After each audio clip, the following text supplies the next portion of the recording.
it took you a long while to get into the place? About 350 k's of dirt road. There's a lot of wildlife around. I was in the tent getting my loaf of bread out one morning, and this rood came in and grabbed the bread and took off. This is a really remote spot. Summertime was in December. You said it happened at 2:30 a.m. Did you wake from sleep? How did it actually sort of kick in? Something landed on top of the tent, like a stick or something. And I was also woke up and I was also busting, and I was just about ready to get out.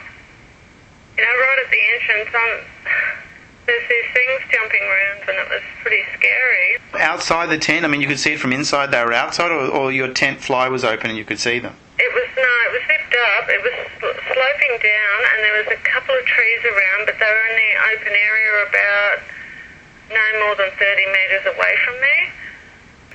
Now, my tent was under the tree out of the moonlight. I was really lucky, because, I mean, if these things had seen me, they weren't like dumb gorillas. They weren't like, you know, kangaroos or dogs or wolves. They're just not human. They were enough to be a threat. They were big enough to be a threat, the way they were sort of jumping around and throwing sticks and breaking rocks was enough to be scary. You woke up with a thing that hit the tent. Did you go straight and unzip the fly of the tent? No. You could hear them moving? Yeah, no, I was freaked out. I thought, what the hell's that? And then I'm hearing all this noise. And my daughter actually woke up too. She told me she was awake during the whole time. Were you aware that she was awake? She was in the tent with you? Yeah, she was in the tent with me, and so was my son, but my son was asleep. My daughter just lay there, she told me, just trying to hold my breath. I thought, oh, what the hell? You know, I thought some drunk had thrown something on the tent. And I heard, this kind of half-human, half-animal sort of sounds. Grunting or growling? Yeah, both. Went to the entrance ready to get out and, like, abuse someone, but I just stopped because I heard the noise and saw these things. You were looking through a mesh, through the fly mesh? Yeah. But you could see outside pretty clear? Yes. And you were, looking down slope? Yeah. There were things moving around? Yeah, because the moonlight was right on them. How far away were these creatures? About 30 metres. How many were there? Oh, about 6 or 7. They looked like they were playing or something. Smashing rocks and banging sticks and hitting each other with sticks and jumping out of the way. And the whole area, going down, you went down about 50 metres, and then the bush was there. Like they were, I don't know whether they were teenagers or a family or... Pick one individual. What did they look like to you? Describe one of them. How big?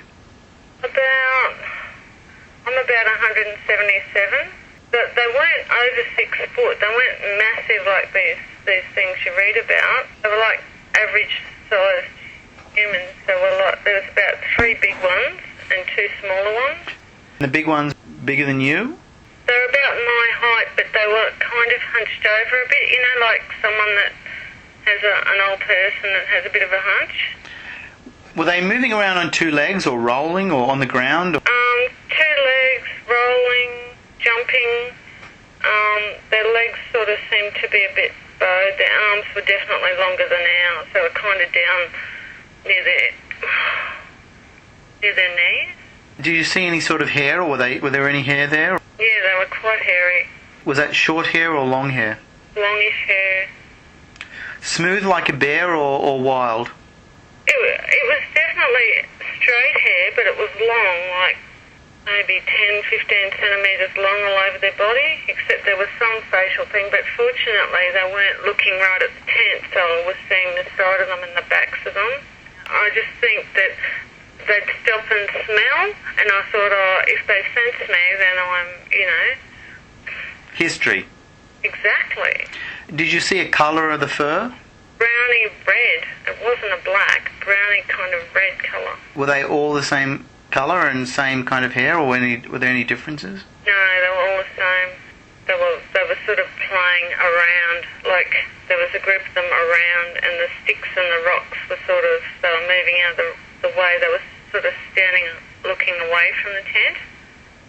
How long did the whole experience last for? I think it was about 15, 20 minutes. That's a very long time. I know. No, they were kind of, the bigger ones were sort of playing together, hitting each other with sticks, and the younger ones were kind of running around and grabbing sticks, and it was just like, I don't know whether they were adolescents or a family, but there was no particular one that seemed, like of the adults, that seemed bigger than the others, or... And when you say whack them with a stick, overhand or a side whack, like a playful whack? No. It wasn't.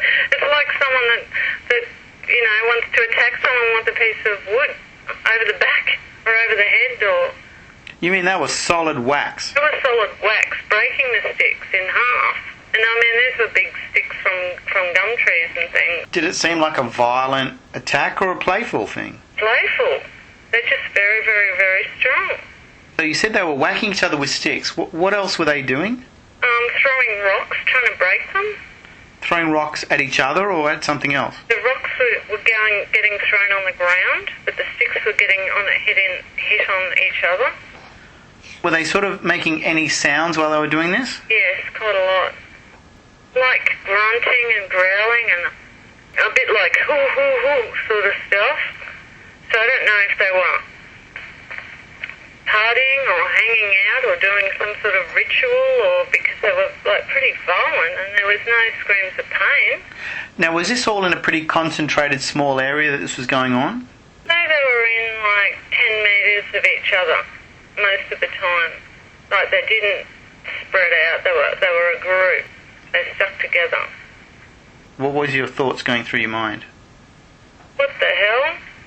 Like, I'd heard about them, and I'd seen stuff about Bigfoot when I was growing up, and I thought, oh yeah, this huge thing that's 10 metres tall, and it looks like a gorilla. And then I've seen reports, and people put pictures of gorillas or things that look weird, and definitely not like what I saw.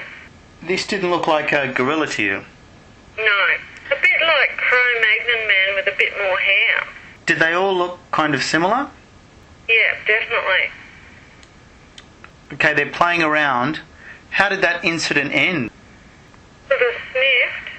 Maybe they heard something, or I don't know, but they ran down towards they all stood still, and then they ran off pretty quickly, but instead of running across the Moonlit camping area, they went straight down to the bush, and then I saw them run off down along the bush. You go down the bush about 250 metres, and then there's a track that heads up to the cave.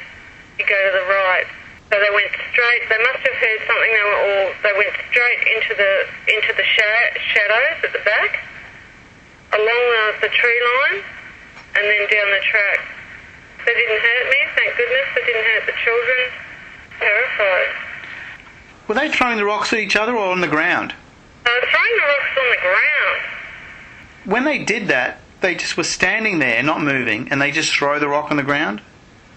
No, they seem to be jumping around, and a couple would be whacking sticks on each other, the older ones, and the younger ones would be smashing these rocks, and some did smash and some didn't. They were all doing this at the same time? It wasn't like one at a time? No, it was over like 15, 20 minutes, and probably closer to 20 minutes. But they were like 10 metres from each other, maybe 10, 12 metres from. They were quite close together. That's what I thought, gee, 10 metres from each other, in a group? In a sort of semicircle type thing. Like the younger ones would be moving around and the older ones would be whacking, like two would be whacking each other with a stick, and then the other one would get into it, and it's not the sort of, they didn't seem like the type of creature you'd want to go and meet. It wasn't like violent and nasty and aggressive. It was just activity that seemed like fun or something. Yeah, but I'm saying if humans were doing it, we'd be screaming in agony. They must have a very strong muscular system or something. How much would you say the bigger ones weighed compared to you? Yeah, I'd say double, because they weren't fat. They weren't like, gorillas have that gut, maybe. They weren't like that. Were they broad and muscly or sort of lean? Broad and muscly. You got the feeling these things are quite strong and powerful. Yeah, Yeah, but from, say, the feet, the calves didn't look massive. They looked a bit humanoid, you know. They were still covered in fur. Was everything covered in fur to the same degree? Yeah, but there was a little bit more on their head. So it'd be like one would sort of move across to another one and whack it. Yeah. What would the one that was whacked? I'm just trying to think. He bent over and cop it. So you just got a sense it was a really powerful whack. Yes. Did you hear it when it whacked? Yeah. And I saw the sticks go flying and I heard the rocks breaking and, yeah, pretty scary. And both of these things happened for 15 to 20 minutes.